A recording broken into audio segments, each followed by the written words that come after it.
Здравейте, приятели! Малко съм настинал и малко съм превратнал, няма значение. Аз съм така. Значи искам да ви покажа в днешното видео как от доматите, значи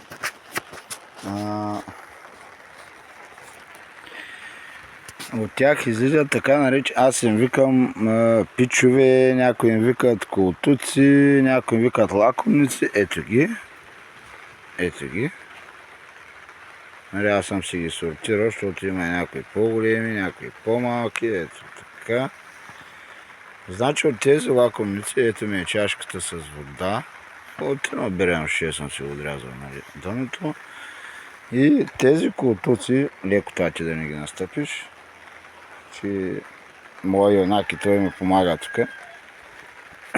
Та тези така наречени колтуци, аз така им викам, или лакомници, или нали, пичови, пичови, те се потапят във вода и след като се потопят във вода, от тях се получава разсад. Значи не се притеснявайте, някои от тях ги махате, нали?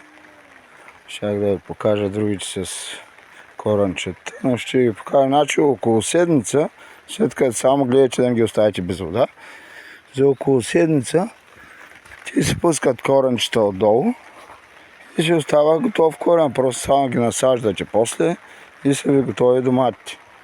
Готови корен, ще отгледане без да си играете, да пикирате и така нататък. Значи направо ги поставяте във вода, ето. Поставяте ги във вода и няма проблем. И след около седмица те вече ще имат готови корени.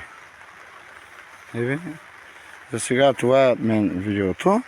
Значи ако те така наречени пичови, да, почиствайте доматите. Аз поне така правя, нали, практикувам.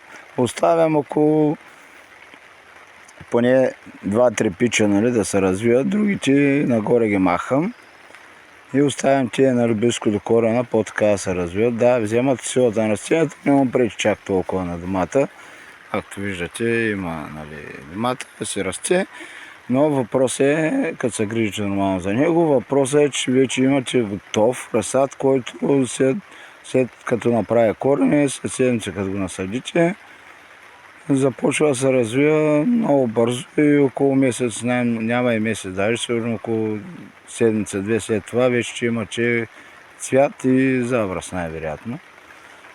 Така че това е от мен едно видео. Ако не, така че не изхвърляте тези така наречени пичови, това са ви готов разсад. За сега това от мен, приятели. Ако имате някакви други въпроси, може да ме питате. Аз не съм кой знае какъв професионалист. Съм зеленчукопроизводител, съм от Бургаска област. Чао за сега от мен. Това беше за днес.